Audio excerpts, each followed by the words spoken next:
Hey, how's it going, everyone? Justin again, as always. Thanks for watching my channel. Welcome back. Cheers to those of you that have your beers. It's been a while since I've had one of these bad boys.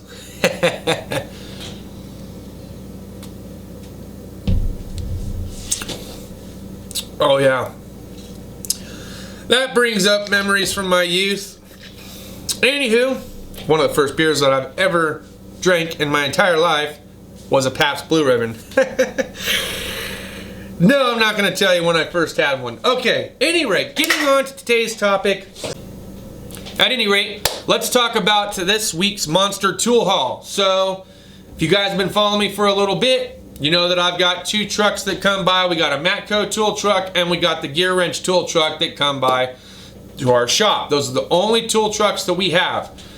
So if I'm going to buy anything, it's going to be on a Monday and a Tuesday. And what I try to do is, if I do decide to get anything on either day or both day, or just one day or the other, is I try to share it with you guys Tuesday evening.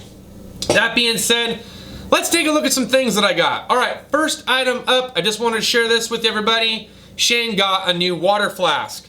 This thing looked really cool, and it was really big, and it looked like it held quite a bit of water. How much? I'm not too entirely sure. I didn't get a close-up visual of it, but he did have some other style water containers that were just as good, that held about 25 ounces, I would say about half as much. Naturally, I got home and I asked the wife if she'd be interested in having it. She said no. She goes, why don't you keep it for yourself? And I'm like, I just kind of got it for you. Thought it might be helpful for you at work. You know, it holds water, cold things, hot things, etc. And then needless to say, the kids started fighting over it. So what are you gonna do? Now I gotta buy 3 of them. So I gotta buy 2 more. And one child, she's the older one, she's understanding to the whole concept. She's okay with it. The youngest child, not so much. She was a little bit bent. It is what it is. I'm gonna have to buy another one. But pretty cool. I love the graphics, the skull, everything that it came with. So I was killer excited to get that, and he gave me a smoking deal on it. I gave him a huge payment this month, so that way I could take care of it for a little while, and I've almost got him paid down and completely off now, so that's awesome. That being said, the second tool that I picked up, so if you guys remember the hutch that I was building a while back, if you ever got a chance to see that video, I don't know that if you did before I changed channels and started all over again, but it came out pretty good, and I was using a pneumatic rivet gun. Well, that thing broke down and it took a crap, and next thing you know, it didn't work, so I was stuck using everybody else's hand style ones. I even picked one up from Harbor Freight that took a crap within 5 to 10 rivets, and I was like, junk. So then I just started using everybody else's for the meantime, because I don't run into situations where I need to use rivets all the time.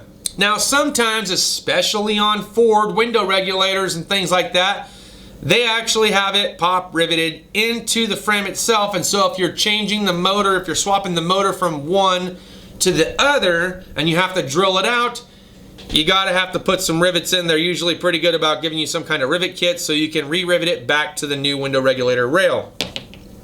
That being said, I picked up a new air pneumatic pistola made by Monster. This thing's pretty sweet and ingenious, man.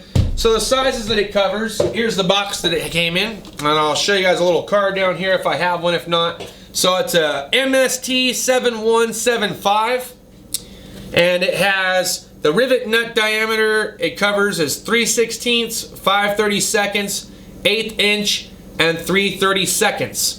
So its recommended PSI rating is for 90 PSI. This is the catch tray for the stem of the rivet. So as it's, you know, pulling itself back and spreading or flowering out the other end, this part eventually gets nipped, and then the stem goes flying through the back. This is a catch tray, so that way it doesn't end up on the ground. They gave you some interesting tools here that came with it, so that way in case you have to take anything apart, because what happened with me on my Speedway version is that when I had this in here, the stem actually got jammed up, caught up. I tried to pry, couldn't get this off, so I just finally bent it completely off. The stem was broken inside. I had to take the rivet nut off, then I had to take the stem or the snout off in order to take it apart down to the level where I could get the broken off piece unjammed. So it was a pain in the butt to say the least, and when I finally got all said and done with it, it ended up going in the trash. Haven't had one now for a good couple years, but felt the need that I should pick one up, and I got it for a pretty smoking deal. I think I paid 69 or 70 bucks for the Speedway one that took a crap within 2 years, and I only used it maybe 24 times. This one I paid $98 for, or $99 for it, and that was after tax. So awesome deal in my book. They also give you this little syringe with a threaded needle end, with no needle obviously, but they give you this threaded end. So I was looking at their little instruction booklet, which doesn't really give you a lot of detail on exactly how to oil it. But what they are showing here is that they just put a little syringe here in front and point to it and say, do this. That's pretty much what they got going on. The reason why mine probably failed within 2 years when I first got it was because I didn't do any maintenance to it. Came with no instructions, just plug and play, right? Alright, so there is an air adjustment or regulated slider here, knurled slider. So it recommends running it at about 90 psi, but you can adjust and take away air from it. We're going to hook this up to my air compressor, and I'm going to try my best to hold the rivet to the end.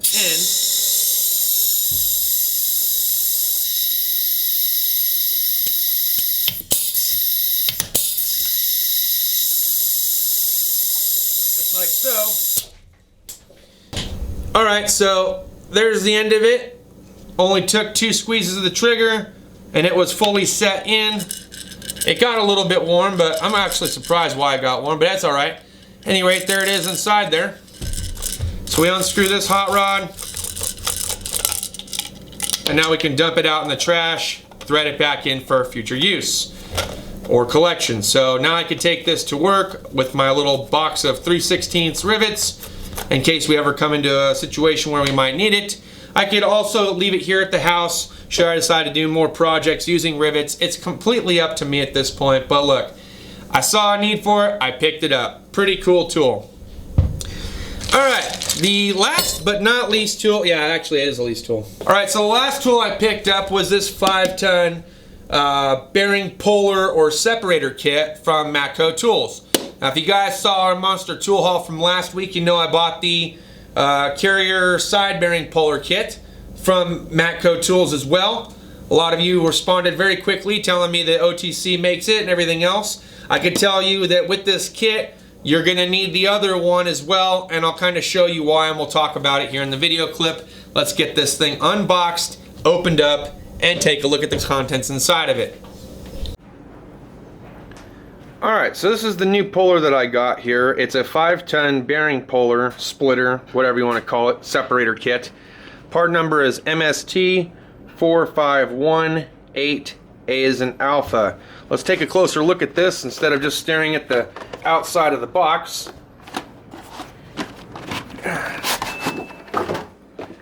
Alright, so now we got the kit here. Let's open it up. See, what I love about these kits so far, and I'm going to be honest, is the foam. The foam padding really kind of adds a nice touch to it, because sometimes some of the stuff comes loose and it might flop about. But let's check it out. So once you have the nuts completely backed off to the point where you need them, you basically pull this to separate the clamshell, to fit it over the bearing, pull it in. Once you get it around the bearing to where it's pretty much as far in as it's going to go, you start tightening these up.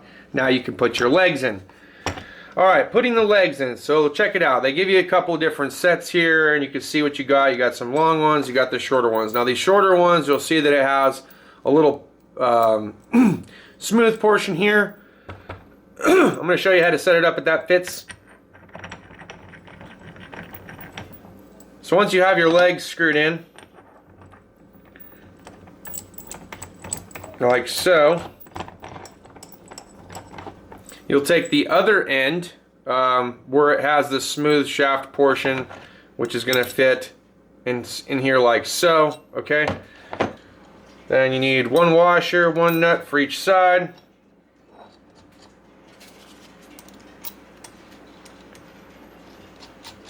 And then of course you'll have this piece here.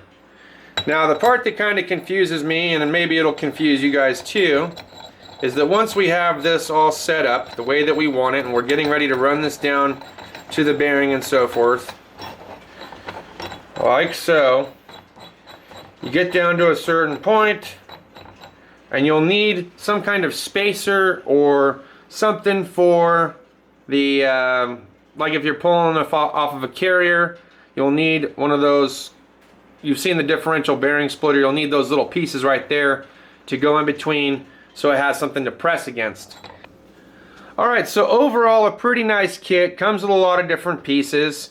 If you have the carrier bearing puller set, you'll have those little step up pieces or step down pieces that would be used for this to have something to press against.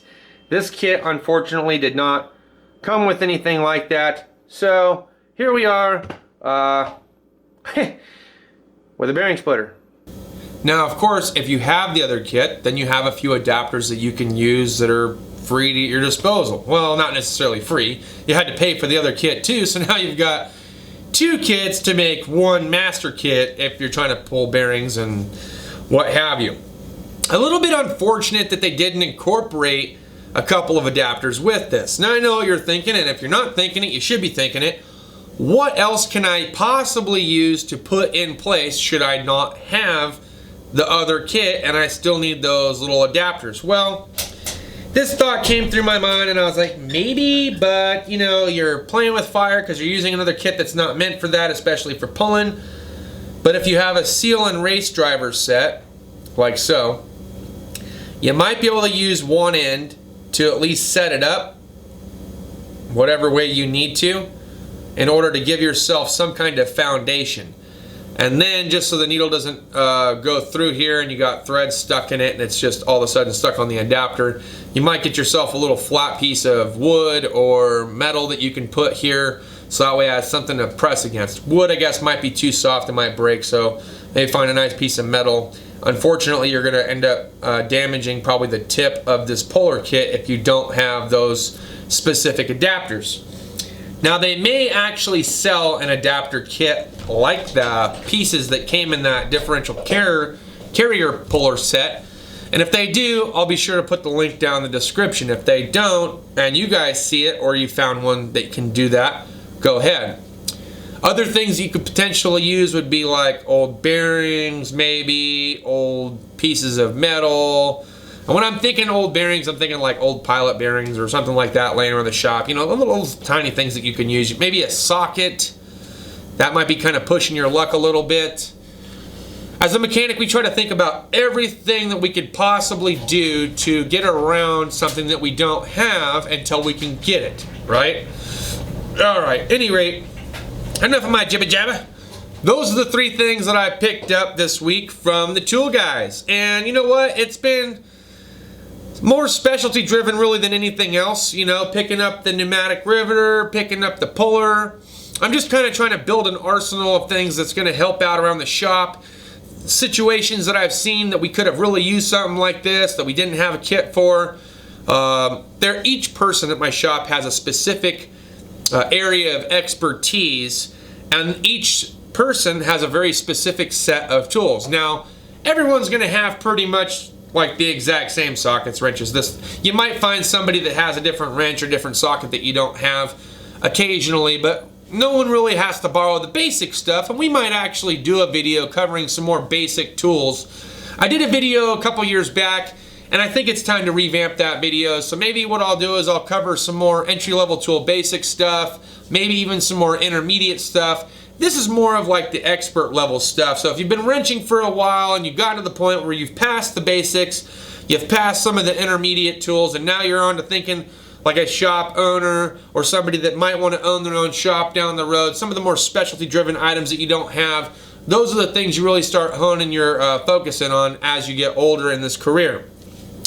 But that's all I got for this video. Thanks as always for watching. If you liked the video, give it a thumbs up. If you didn't like the video, give it a thumbs down. Share if you want to share. And we'll see you guys again next time. So we'll be doing another monster haul probably next week.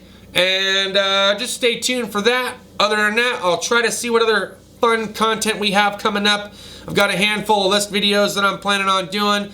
I've got a something special, super awesome thing that I'm possibly going to be getting, hopefully by the end of the week, that I will be incorporating with the toolbox. We'll see what that is. And a handful of other things that I'm planning on doing, which have to do with repair tactic stuff. So we've got that Jeep engine you guys know about. That has to go back in, and I'm going to be doing it on Saturday. So if you'd like to see that video, let me know down in the comments as well. Thanks as always for watching. We'll see you guys next time. Deuces.